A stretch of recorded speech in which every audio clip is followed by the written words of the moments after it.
Continuing on, we're going to talk about combustion reactions. So combustion is the reaction of any substance with O2. So we talked about reactivity patterns previously, and those are different ways that we can characterize different types of reactions, how compounds and elements come together and change in different ways. So starting with combustion reactions, we're going to move into talking about types of reactivity based around particular types of compounds, or even in this case, specific elements, right? Combustion is a reaction of any substance with oxygen. And so one of the goals here is that we're going to want to be able to see, well, if there are predictable patterns in how different substances react, we can start to make predictions about how chemical reactions will proceed without needing to do those chemical reactions. So combustion, reaction of anything with oxygen. So it gets its own name because this is an extremely common type of reaction. Here are some examples up here of showing reactions of things with oxygen. So match tips have phosphorus in them. Phosphorus is really good if you rub it at just spontaneously lighting or igniting. So it lights on fire, then that gets hot, the wood of the match lights on fire. Burning propane, we have seen this reaction a handful of times now. And that's a really useful reaction. We burn propane as fuel, either using it in stoves or on gas grills. And so one of the things we can see about combustion is these reactions are usually very, very energetic. There's a lot of energy released that we use for practical purposes. Sometimes that aggressive energy that's released is not used for practical purposes, but something we should be aware of. For example, the fact that hydrogen gas is extremely flammable, extremely dangerous. And so these ideas that, we want to be aware, we don't want to fill our blimps with hydrogen gas anymore, because if a fire starts, it will quickly become a total catastrophe.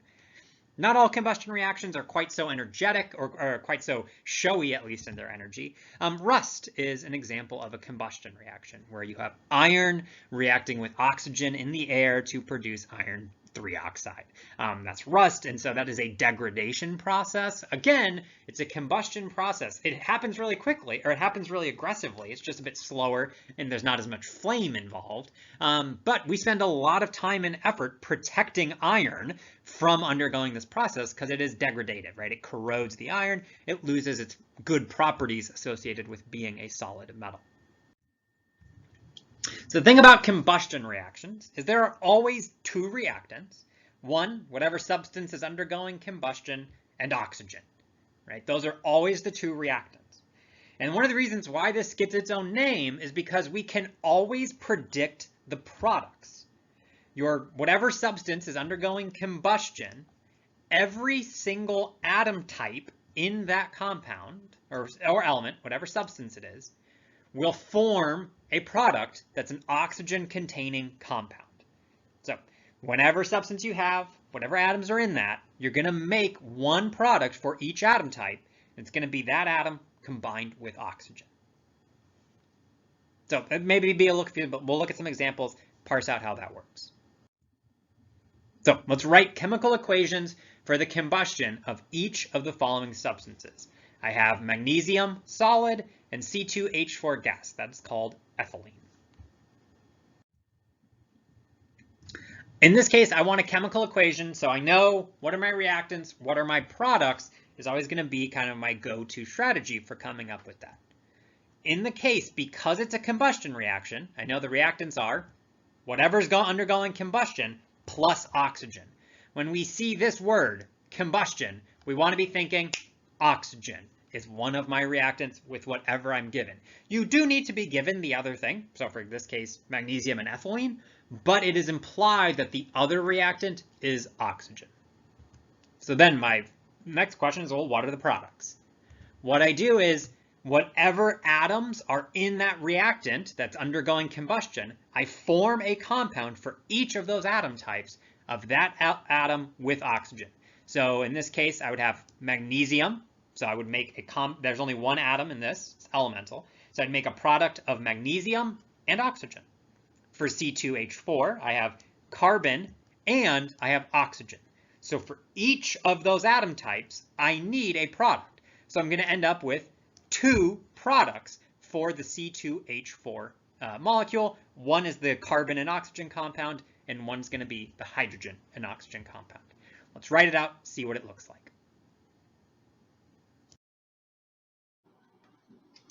So we know when we're dealing with combustion, we've said that what that means is we have our substance that's undergoing combustion, in this first case, magnesium. So what we would do is we write out our equation. We know that there's going to be magnesium involved plus O2 gas. And that O2 is always indicative of combustion. Okay.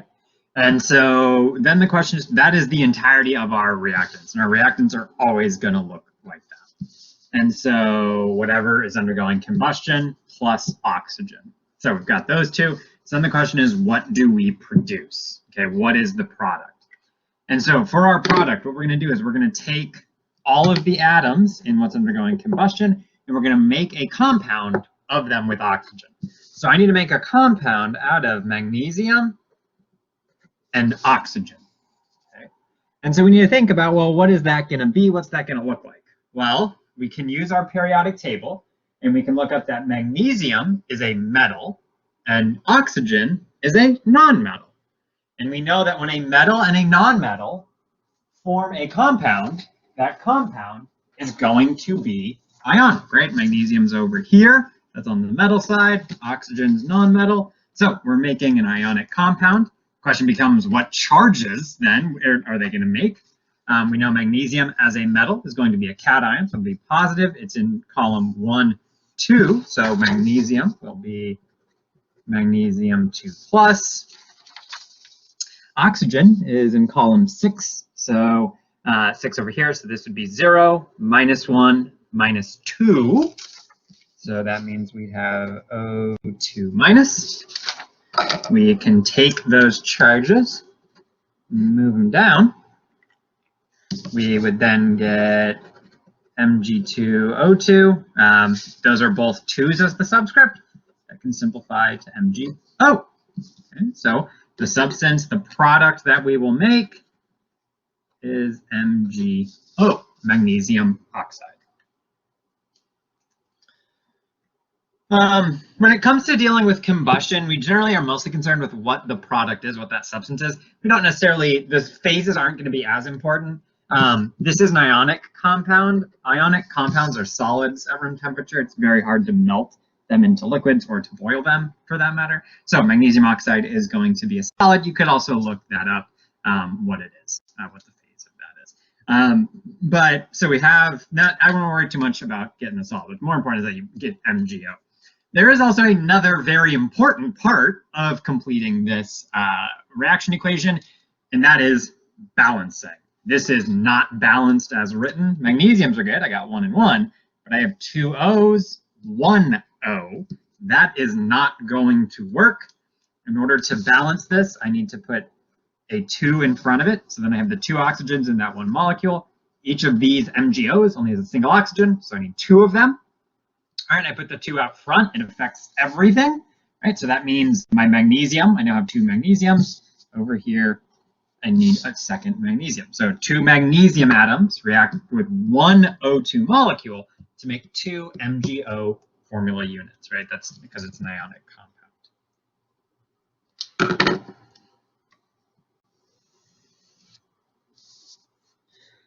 So our answer is going to be 2 Mg plus O2, give me 2 MgO for my combustion of magnesium.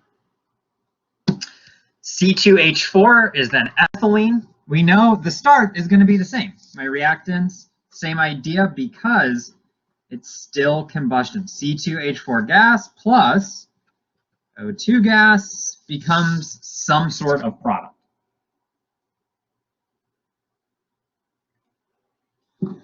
So when I now look at the formula, I have carbon and hydrogen. So I have 2 atoms in that reactant. So I'm going to make 2 products. One is going to be a carbon and oxygen compound, and the other one is going to be a hydrogen and oxygen compound.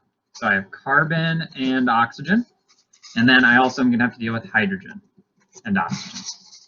And so if we look here, these are going to be covalent compounds. Carbon and hydrogen are both nonmetals.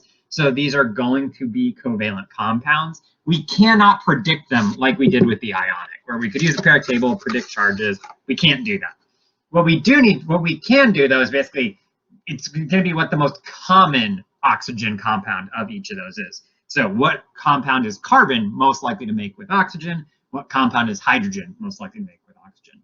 And for most things like these, you can kind of just think about what compound do you most interact with? The most common hydrogen and oxygen compound is going to be you deal with every day. There are plenty of kind of obscure ones, but the most common one that you deal with every day is water. So you're gonna make water. If hydrogen is gonna form a compound with oxygen, if it has any choice, there are hydrogen peroxide is a thing, but water is more stable. That's why water is the most common. Carbon and oxygen come together to produce what you are currently breathing out right now, carbon dioxide.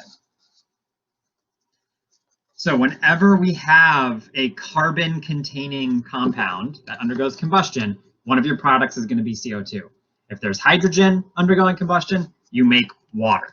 That is always true. That is just a property of these combustion reactions. So our products are going to be then CO2 plus H2O gas. You'll note again the phases.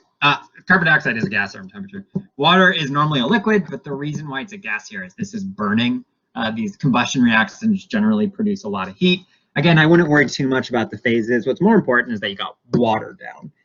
That is far more important than getting the phase for it. Okay, so we got that. Got ethylene, oxygen. Ethylene and oxygen combined to give you CO2 and water. Wonderful. We've got predicted our products. We do not want to forget to balance. This is not a balanced equation. I have 2 carbons right here. That is a single carbon atom. That needs a 2. I have 4 hydrogens. This is only 2 hydrogens. So this also needs a coefficient. Another 2. Then for the oxygens, I have 2 oxygens on my reactant side. For my product side, I have 2 carbon dioxide molecules. So 2 times 2 is 4 oxygens. I have 2 water molecules, each with 1. 2 times 1 gives me 2. So I have 4 oxygens, 2 oxygens. This is 2 oxygens over here. So this, I have 6 over here. 2 times what equals 6? 3. So for the combustion of ethylene oxide, or ethylene, sorry, C2H4, it's going to be 1 C2H4 molecule reacts with 3 O2 molecules to give me 2 carbon dioxide molecules and 2 water molecules.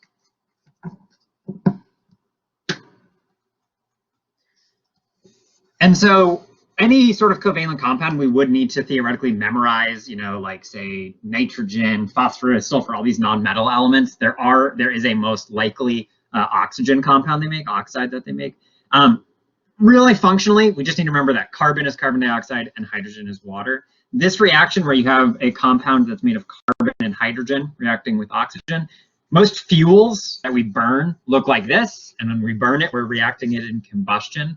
And so if you just, this carbon and hydrogen, remembering that you're going to make carbon dioxide and water is going to be the most, that's the most common combustion reaction you see. Metals making the oxide, making an ionic compound, and then also carbon and hydrogen compounds making CO2 and water. This is why you breathe out water and CO2. Your body is doing work on this. That's why cars, engines, right? Combustion engines, internal combustion engines are run on this process. It's a different carbon hydrogen compound, but you make CO2 and water. That's why doing all those processes release carbon dioxide and water, because it's all this combustion of carbon and hydrogen containing